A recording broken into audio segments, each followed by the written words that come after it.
आज देखा जाए रावण के भक्त हमें देखने को मिलते हैं। कहा जाता है शिव सबसे बड़े हैं और शिव से बड़ा कोई नहीं है। और शिव का सबसे प्रिय भक्त जो था वो रावण था। जो अब स्वयं को शिव भक्त कहलाते हैं वो रावण भक्त भी कहलाने लगे।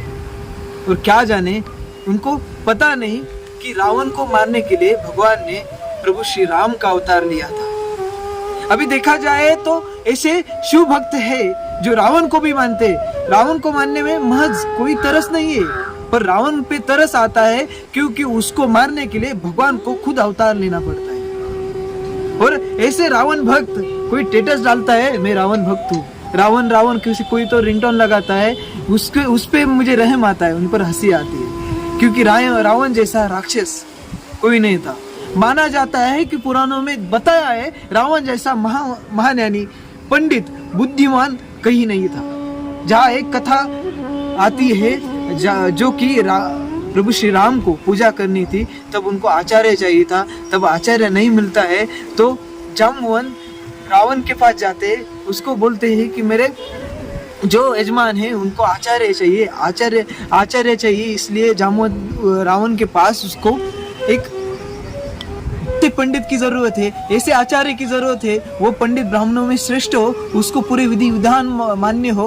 और राम की पूजा के लिए जाम्बुवंत के फैसले पर रावण जो आचार्य बनने के लिए तैयार हो जाता है और वो पूजा के लिए आ जाता है। यजमान राम जो वनवासी है इसलिए आचार्य रावण सब सामग्री ले आता है और राम कि विजय के लिए रावण अपनी पूजा करता है। और उसमें पूजा के लिए वहाँ ऐसा भी भेद बताया जाता है कि वो सीता मैया को साथ में लाता है। और जो कोई भी पूजा हो जो माँ के बिना पूरी नहीं होती या अपने सहचारिणी के बिना, धर्म पत्नी के बिना पूरी नहीं होती, इसलिए आचार्य यही भी ध्यान रखता है कि उसकी पूजा पूरी हो, उसका पूजा का फल मिले। इसलिए रावण आचार्य बनकर उसके राम के पास आता है और सीता मैया को भी साथ में लाता है। और पूजा पूरी करने के बाद वो चला जाता है और मैया को भी उसमें साथ में लेके जाता है। उसे यह प्रतीत होता है कि रावण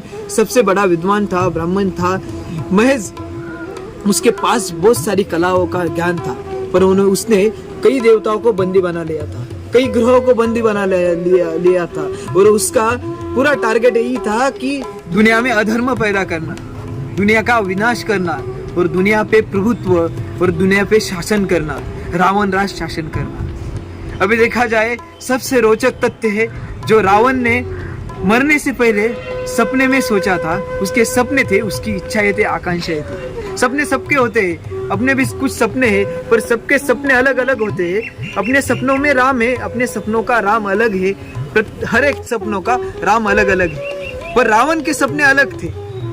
ऐसा बताया जाता है, ऐसा प्रतीत किया जाता है कि रावण के सपने वो पूरे हो जाते, दुनिया में आबादी छा जाती, दुनिया में सब भेद मिट जाता, ऐसा बताया जाता है। पर ऐसा कुछ नहीं है। उसके पीछे भी रावण का कुटिल जो शास्त्र था, उसमें शास्त्र था। रावण का पहला सपना था, जो रावण का पहला सपना था कि स्वर्ग तक सीढ़ियां बनाना।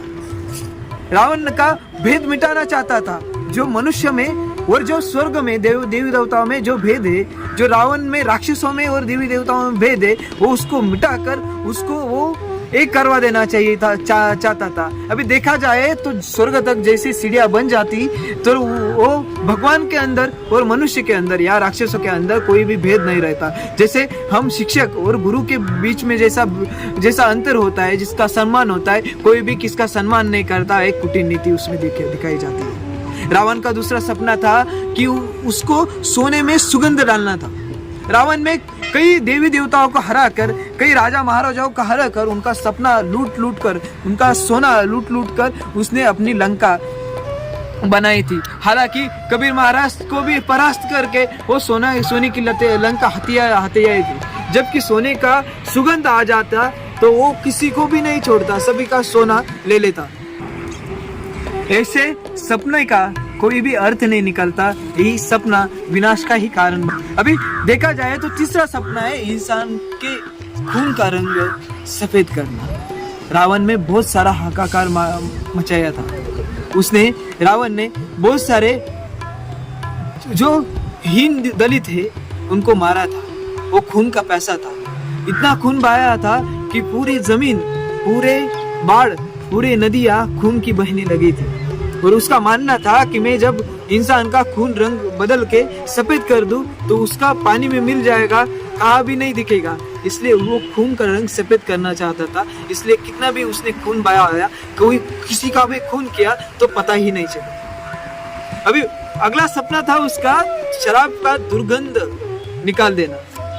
रावण तो एक साइंटिस्ट था, शास्त्रज्ञ था, जो कि शराब का दुर्गंध निकाल के सभी को शराबी बना के अधर्म बनाने का सोच रहा था। विनाश करना, अधर्म बढ़ाना, सबको शराब करना। शराब का प्यासा तो बहुत सारा था वो। ये भी सपना कुछ अलग ही था। अभी देखा जाए, सब सातों समुद्र का जो पानी है उसको मीठा बनाना था। मतलब जबकि पानी मीठा बनाएगा तो पानी की कमतरता नहीं रहेगी। मतलब सृष्टि के नियमों के अलग अलग ही, मतलब जो अब रस देखा जाता है, जो पकवाने के रस होते हैं, जो मीठे होते हैं, उसमें खारा भी होता है, उसमें तीखा वगैरह सब कुछ जो रस पकवानों में बना जाते हैं, वो रस ही खत्म करना चाहता था। मतलब वो तीखापन है जो सॉरी मीठ, उसमें खट्टापन है, उसको खराब करना चाहता था। मतलब समुद्र का पानी मीठा हो जाने के बाद उसको वो सपने में देख रहा था। अभी देखा जाए तो अगला एक सपना था, वो हालांकि काला था। काले रंग का होने से उसका मजाक उड़ाया जाता था, सिरे से मजाक उड़ाया जाता था। इसलिए काले वो गोरे का भेद ही मिटाना चाहता था, मतलब सबको गोरा करना चाहता था। अगला सपना है, वो धरती पर भगवान की पूजा पूरी तरीके से बंद करना चाहता था। उसको लगता था धरती पे सिर्फ रावण राज ही चले और रावण की ही पूजा हो। अब ये हो गए 7 सपने। एक अलग सपना था उसको, जो बाली ने उसको हराया था। बाली ने उसको अपने काक में चपट कर पूरा ब्रह्मांड घुमाया था। उसका वो भी सपना था कि बाली को हराया जाए, पर बाली का वध श्री राम ने ही कर दिया था। यही सपने लेकर रावण पल रहा था, और रावण की एक ही चूक हो गई, माता सिया का अपहरण करना।